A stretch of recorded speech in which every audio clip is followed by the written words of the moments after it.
जान के आप लोग हैरान रहते होंगे कि आईक्यू आईक्यू लेवल क्या होता है, आईक्यू लेवल का फुल फॉर्म क्या होता है। तो सबसे पहले हम बात करते हैं और समझते हैं कि आईक्यू क्या होता है, आईक्यू को कैसे इम्प्रूव करते हैं, कैसे बढ़ाते हैं, आईक्यू कैसे कम होता है, इंसान का आईक्यू कितना होना चाहिए, किस व्यक्ति का कितना आईक्यू है, कुछ फेमस लोगों के बारे में जानते हैं। उसके बाद हम बात करेंगे कि आईक्यू लेवल कैसे बढ़ाते हैं, क्या आईक्यू बढ़ सकता है या नहीं बढ़ सकता है, ये सारी चीज़ें बात करेंगे हम। तो सबसे पहले आईक्यू इंटेलिजेंस क्वोशेंट होता है, इसका फुल फॉर्म होता है इंटेलिजेंट क्वोशेंट, हिंदी में होता है बुद्धिमान भागफल। आपने पढ़ा होगा मैथ्स में डिवाइडर डिविडेंड में क्वोशेंट मीन्स भागफल होता है, बुद्धिमान भागफल होता है।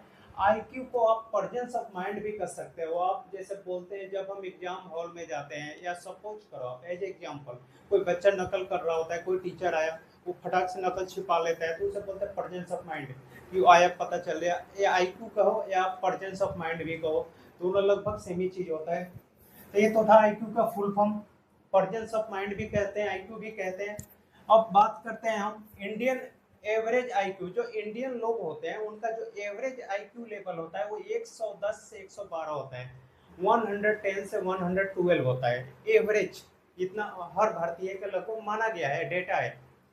एलन मस्क का आईक्यू जो है 165 है, अल्बर्ट आइंस्टाइन का 160 160, आइजैक न्यूटन का 190। ये लोग साइंटिस्ट और ये तो बिजनेसमैन है, आपने नाम सुना होगा एलन मस्क, टेस्ला के ओनर। उसके बाद हम बात करते हैं कि आईक्यू लेवल कैसे बढ़ाएं। आईक्यू लेवल कैसे बढ़ाएं, इससे पहले एक चार्ट देख लेते हैं कि आईक्यू लेवल कितना कितना होता है। ये ऐसे कोई स्पेशल नहीं है कि आप जितनी चार्ट निकालोगे सब में अलग अलग डेटा है, लेकिन फिर भी हम देख लेते हैं एक अनुमान।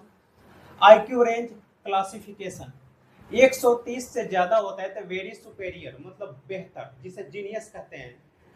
130 से ज्यादा अगर आईक्यू लेवल हुआ तो वेरी सुपेरियर मीन्स बेहतर। 120 से 129 होता है सुपेरियर, 110 से 119 होता है हाई एवरेज, 90 से 109 होता है एवरेज, 80 से 89 होता है लो एवरेज, 70 से 79 होता है border line. Means in border line का मतलब हुआ कि आप ना तो स्लो हो ना तेज हो, एकदम किनारे पे हो।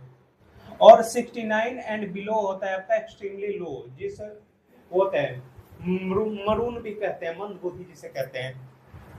और दूसरी बात आपने सुना होगा एक चीज और, सेरिबेलम। सेरिबेलम हमारे दिमाग में यहाँ होता है, ये जो कान होता है ना, कान कान के बराबर में यहाँ गर्दन के ऊपर सेरिब्रम, बड़ा दिमाग से नीचे यहाँ पे होता है सेरिबेलम, बिल्कुल